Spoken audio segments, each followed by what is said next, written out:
வணக்கம். தர்மர் மகாபாரத போருக்கான ஆய்ந்த பணிகளை செய்தார்.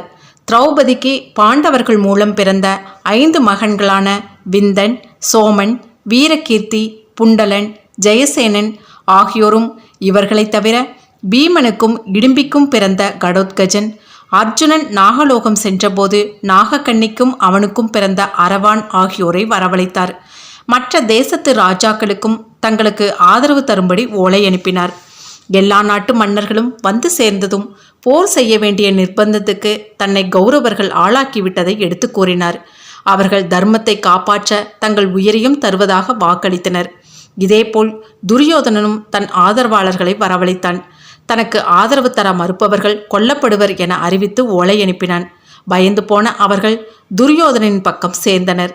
இந்நேரத்தில் மந்திர தேசத்து மன்னனும் தனது தங்கை மாந்திரியை பாண்டவர்களின் தகப்பனான பாண்டுவுக்கு திருமணம் செய்து கொடுத்தவனுமான சல்லியன் தனது மருமகன்களுக்கு போரில் உதவி செய்ய படைகளுடன் புறப்பட்டு வந்தான்.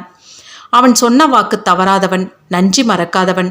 அவன் தன் படைகளுடன் தர்மர் தங்கியிருந்த உபலாவயத்தை நோக்கி சென்றபோது செல்லும் வழியில் துரியோதனன் அன்னதானத்துக்கு ஏற்பாடு செய்திருந்தான். அவை துரியோதனனால் ஏற்பாடு செய்யப்பட்டவை என்பதை அறியாத சல்லியனும் அவனது படைகளும் அங்கேயே சாப்பிட்டனர். அங்கு ஏராளமாக கட்டப்பட்டிருந்த சத்திரங்களில் தங்கி ஓய்வெடுத்தனர். அதன் பிறகே அவை துரியோதனனால் ஏற்பாடு செய்யப்பட்டவை என்பது தெரிய வந்தது. அதிர்ச்சி அடைந்த சல்லியன் வேறு வழியில்லாமல் துரியோதனனுக்கு ஆதரவு கொடுக்க வேண்டிய நிர்பந்தத்திற்கு ஆளானான். சல்லியனை தவிர கலிங்கம், காம்பிலி, போஜம், தெலுங்கு நாடு, கேகயம் உள்ளிட்ட பல நாட்டு அரசர்களும் துரியோதனின் படையில் சேர்ந்தனர். பீஸ்மர், கிருபாச்சாரியார், துரோணாச்சாரியார், கர்ணன், விகந்தசேனன், பகதத்தன் ஆகிய 7 சேனாதிபதிகள் துரியோதனின் படையில் இருந்தனர். இவர்கள் அனைவருமே யாராலும் வெல்ல முடியாத திறமைசாலிகள். படைகள் ஒன்று கூடிய பிறகு துரியோதனன் அவர்கள் மத்தியில் நின்று அந்த படைக்கு பிதாமகர் பீஸ்மரை தலைமை சேனாதிபதியாக்குவதாக அறிவித்தான். பின்பு பீஸ்மரின் பாதத்தில் விழுந்து ஆசி பெற்று, தளபதியே, போர் தொடங்கப் போகிறது. அதற்கு முன் நாம் களப்பலி கொடுக்க வேண்டும். களப்பலி கொடுக்க தகுதியானவர் யார்? அதற்கு உரிய நல்ல நாள் எது என்பதை தாங்கள்தான் சொல்ல வேண்டும் என்றான். பீஸ்மர் சிரித்தார். துரியோதனா, நான் சிறந்த வில்லாளி. போர்க்களத்தில் உனக்கு வெற்றி பெற்று தருவேன். ஆனால் நீ கேட்கும் விஷயம் ஜோதிடம் சார்ந்தது. ஜோதிடத்தில் உன் தம்பி சகாதேவனைப் போல் சிறந்தவர்கள் உலகில் யாரும் இல்லை. அவன் உனக்கு எதிரியாயினும் நீ போய் கேட்டால் நல்ல நாள் குறித்து தந்து விடுவான். அவனிடம் உள்ள சிறந்த பண்பது. நீ உடனே புறப்படு. பாண்டவர்களின் பக்கம் அரவான் என்ற மாபெரும் வீரன் இருக்கிறான். அவன் இருக்கும் வரை வெற்றி என்பது நம் பக்கம் இல்லை. சகாதேவனைப் போல யார் என்ன கேட்டாலும் கொடுக்கும் பண்பை உடைய அவனிடம் நீ ஒன்று கேட்க வேண்டும் என்று சொன்ன பீஸ்மரை துரியோதனன் கேள்விக்குறியுடன் நோக்கினான். பீஸ்மர் தொடர்ந்தார். துரியோதனா, களப்பலி கொடுப்பதற்கு மிக சிறந்தவன் அரவான். எதற்கும் அஞ்சாதவனை களப்பலி கொடுத்ததால் தான் போரில் வெற்றி கிடைக்கும். அத்தகைய வீரன் அர்ஜுனின் மகனான அரவான். அவனிடம் நீ நேரில் சென்று அவனே உனக்காக களப்பலி ஆக வேண்டும் என்று கேள். உடனடியாக அவன் சம்மதிப்பான். இந்த 2 வேலைகளையும் உடனடியாக முடித்துவாய் என்றார். துரியோதனன் தனது தேரில் ஏறி சகாதேவனிடம் சென்றார். போர் தொங்குவதற்கு நல்ல நாள் குறித்து தரச் சொன்னான். தனது சகோதரன் தன்னை தேடி வந்தது சகாதேவனுக்கு மிகுந்த மகிழ்ச்சி. அண்ணனை அன்புடன் வரவேற்று ஆசனத்தில் அமர வைத்து உணவருந்த செய்து, மார்கழி மாத அமாவாசை இரவில் களபலி கொடுத்தால் பகைவர்களை நீ ஜெயித்து விடலாம் என சொன்னான். வந்த ஒருவேளை வெற்றியுடன் முடிந்த மகிழ்ச்சியில் அரவானிடம் சென்றான் துரியோதனன். சகாதேவனை விட உயர்ந்த பண்புள்ள அரவான் துரியோதனனை நோக்கி, என் அன்பு தந்தையே, வருக என்று கூறி வரவேற்று, உங்களுக்காக நான் என்ன செய்ய வேண்டும் என கேட்டான். துரியோதனன் தனக்காக அவன் களபலி ஆக வேண்டும் என கேட்க, உடனேயே தந்தைக்காக மகன் உயிரை கொடுக்கிறான் என்றால் அதைவிட சிறந்த பாக்கியம் ஏது? உங்களுக்காக என் உயிரையும் கொடுப்பேன். அமாவாசை என்று நீங்கள் தவறாமல் களப்பலி களத்திற்கு வந்துவிடுங்கள் என சொல்லி உபசரணை செய்து அனுப்பி வைத்தான். துரியோதனனுக்கு மிகுந்த மகிழ்ச்சி. அஸ்தினாபுரம் சென்று பீஸ்மரிடம் நடந்ததை சொன்னான். இந்த விஷயங்கள் அனைத்தும் கிருஷ்ணருக்கு தெரிய வந்தது. அவர் சகாதேவனிடம் சென்று, எதிரிக்கே நாள் குறித்து தரும் பைத்தியக்காரனாக இருக்கிறாயே, உனக்கெல்லாம் நான் உதவி செய்ய வந்தேனே என்று அவனிடம் கடிந்து கொள்வது போல் நடித்தார். மனிதனை அவ்வப்போது தெய்வம் சோதித்து பார்க்கும். அந்த சோதனைகளில் மனிதன் ஜெயித்து காட்ட வேண்டும். அப்போது சகாதேவன் கண்ணனிடம், என் எதிரிக்காக நாள் குறித்து கொடுத்தது சகாதேவன் என்ற சாதாரண மனிதன். ஆனால் என் அருகில் இருப்பதோ ஸ்ரீமன் நாராயணின் அவதாரமாகிய கண்ணன். அவன் இருக்கும்போது நாளும் நட்சத்திரமும் என்னை ஏதும் செய்ய முடியாது என்பதில் தீவிர நம்பிக்கை வைத்திருக்கிறேன் என்று சொல்லவும் கிருஷ்ணர் பெரிதும் மகிழ்ந்தார். தன் மீது சகாதேவன் கொண்டிருக்கும் பக்திக்காக அவனை மனதிற்குள் வாழ்த்தினார். உலகம் உள்ளளவும் சகாதேவனின் இந்த செயல் மெச்சத்தக்கதாக போற்றப்படும் என அருளாசி வழங்கினார். அடுத்து அரவானை களபலி களத்திலிருந்து காப்பாற்ற வேண்டிய நிர்பந்தத்திலும் அவர் இருந்தார். அதற்காக ஒரு தந்திரம் செய்தார். மாயங்கள் புரிவதில் வல்லவரான கிருஷ்ணரின் யோசனையில் உதித்தது ஒரு திட்டம்.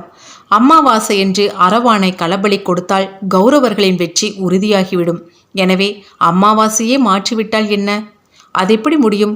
கிரகங்களின் சஞ்சாரத்தை யாரால் கட்டுப்படுத்த முடியும்? கடவுளால் அது முடியும்.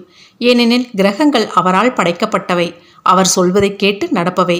கிருஷ்ணர் நாராயணின் அம்சம்தான், கடவுள்தான். இருப்பினும் இப்போதைக்கு அவர் பூமியில் மனிதனாக பிறந்திருக்கிறாரே. அப்படி இருக்க ஒரு மனிதனுக்கு கிரகம் எப்போது கட்டுப்படும்? அவன் புத்தியை பயன்படுத்தும் போது கிரகங்களின் சாரத்தை பற்றி நீங்கள் படிக்கிறீர்கள். ராசிபலன் அவ்வளவு சரியில்லை என்றால் அதில் என்ன பலன் சொல்லப்பட்டுள்ளதோ அதற்கேற்ப நமது நடைமுறையை மாற்றி அமைத்து கொண்டால் கிரகங்கள் அந்த கடமையுணர்வுக்கு மகிழ்ந்து தாங்கள் தர இருந்த கெடு பலனை விலக்கிக் கொள்ளும். பணம் வராது என போட்டிருந்தால் நாம் வீட்டுக்குள் முடங்கிவிடக்கூடாது. இன்று 10 ரூபாயாவது சம்பாதித்து விட வேண்டும் என்று முயற்சி எடுத்து எவ்வளவு கடினமான பணி என்றாலும் செய்து வந்துவிட்டால் கிரகங்கள் நமக்கு அடிமையாகிவிடும். இந்த அடிப்படை தத்துவத்தை தான் உலக மக்களுக்கு தனது செயல் மூலம் கிருஷ்ணர் இப்பகுதியில் எடுத்து காட்டுகிறார். அமாவாசைக்கு முதல் நாளான சதுர்த்தி அன்று அமாவாசை திதியை வரவழைத்து குழப்பத்தை விளைவித்துவிட்டால் என்ன என்று யோசித்தார். சில அந்தணர்களை அழைத்தார். ஓய், இன்றுதான் அமாவாசை, தர்ப்பணம் செய்ய வாருங்கள் என்று அழைத்தார். அவர்களுக்கு சந்தேகம். கிருஷ்ணா, நாளையல்லவா அமாவாசை, நீர் இன்றே தர்ப்பணம் செய்ய சொல்கிறீரே என்றவர்களை தன் சாமர்த்தியத்தால் பேசியை கட்டுப்பட வைத்தார். தர்ப்பணத்தை அவர் தொடங்கினார். இதை பார்த்து மற்ற அந்தணர்களும் குழம்பி போய் கிருஷ்ணரே தர்ப்பணம் செய்கிறார், இன்றுதான் அமாவாசையாக இருக்கும் என கருதி தர்ப்பணம் செய்ய வானில் சஞ்சாரம் செய்த சூரிய சந்திரர் குழப்பமடைந்தனர். அவர்கள் நேராக பூமிக்கு வந்து, கிருஷ்ணா, நாங்கள் இணைந்திருக்கும் நாள் நாளைதானே வருகிறது. நாளை அமாவாசையாக இருக்க நீர் இன்றே தர்ப்பணம் செய்கிறீரே, என்ன நியாயம் என்றார். உடனே கிருஷ்ணர் சமயோசிதமாக, நீங்கள் இணைந்திருக்கும் நாட்களெல்லாம் அமாவாசை என்றால் இன்றும் அமாவாசைதான். இப்போது இருவரும் இணைந்துதானே வந்திருக்கிறீர்கள் என்றதும் அவர்களால் ஏதும் பேச முடியவில்லை. தர்மம் ஜெயிக்க வேண்டும் என்பதற்காக நடத்தப்படும் கிருஷ்ணரின் இந்த நாடகத்தில் தங்கள் பங்கும் எதிர்காலத்தில் பேசப்படும் என்ற மகிழ்ச்சியுடன் அவர்கள் திரும்பி சென்றனர். பின்னர் அவசரமாக பாண்டவர்களின் இருப்பிடத்திற்கு சென்ற கிருஷ்ணர், தர்மா, இன்று சூரிய சந்திரர் ஒன்றாக இணைந்து வந்துவிட்டனர். ஆகவே அமாவாசையான இன்றே களப்பலி கொடுத்துவிட வேண்டும், ஏற்பாடு செய் என்ற கிருஷ்ணரிடம், களப்பலியாக யாரை கொடுப்பது என்று கேட்டார் தர்மர். இதென்ன கேள்வி தர்மா? என் மைதுனர்களுக்காக என்னை பலி கொடுக்க சம்மதிக்க மாட்டேனா? என்னையே பலிகொடு என்று அவர்களை சோதிக்கும் வகையில் கிருஷ்ணர் சொல்லவும் அதிர்ந்து போன பாண்டவர்கள் அவரது பாதங்களில் சரணடைந்தனர். மைதுனா, உம்மை பலி கொடுத்துதான் நாங்கள் நாடாள வேண்டும் என்றால் அந்த நாடும் எங்களுக்கு தேவையில்லை, இந்த உயிரும் தேவையில்லை. நீர் இல்லாமல் நாங்கள் ஏது? தர்மம் ஏது? இந்த உலகம்தான் ஏது என்று அவர்கள் கண்ணீர் சிந்தினர். கிருஷ்ணர் அவர்களின் பக்தி கண்டு மகிழ்ந்தார். அந்நேரத்தில் அங்கு வந்த அரவான், பரமாத்மாவே, தாங்கள் இப்படியா விபரீதமாக பேசுவது? அமாவாசையன்று என்னை களபலி கொடுக்க பெரியப்பா துரியோதனிடம் சம்மதித்திருந்தேன். அவரோ நாளைதான் அமாவாசை என நினைத்து இதுவரை வராமல் இருக்கிறார். ஆனால் தங்கள் சக்தியால் இன்றே அமாவாசை வந்துவிட்டது. பெரியப்பா சொன்ன நேரத்துக்கு வராததால் அவருக்காக குறிக்கப்பட்ட அதே சமயத்தில் பாண்டவர்களுக்காக பலியாகிறேன். என்னை பலிபீடத்துக்கு அழைத்து செல்லுங்கள் என அவசரப்படுத்தினான். கிருஷ்ணருக்கு ஆனந்தம் தாங்கவில்லை. அரவான் தியாகம் என்றால் இதுதான் தியாகம். பிறர் வாழ எவனொருவன் தன்னுயிரை துச்சமென கருதி உயிர் விடுகிறானோ அவன் எனக்கு சமமானவன். இனி நீயும் நானும் ஒன்றென்றே உலகம் சொல்லும் என சொல்லி அவனை அணைத்து கொண்டார். அப்போது அரவான் கிருஷ்ணரிடம், ஸ்ரீகிருஷ்ணா, வாழ்வின் இறுதி கட்டத்திலுள்ள நான் ஒரு வரம் கேட்கலாமா என்றான். தாராளமாக கேள்வி தருகிறேன் என்ற கிருஷ்ணரிடம், கிருஷ்ணா, என்னை பலி கொடுத்து விட்டாலும் என் உயிர் பிரியக்கூடாது. குருஷேத்திர போர் உக்கிரமாக நடக்கும். அந்த போர் காட்சிகளை சில நாட்களாவது நான் பார்க்க வேண்டும் என்றார். கிருஷ்ணரும் அந்த வரத்தை கொடுத்தார்.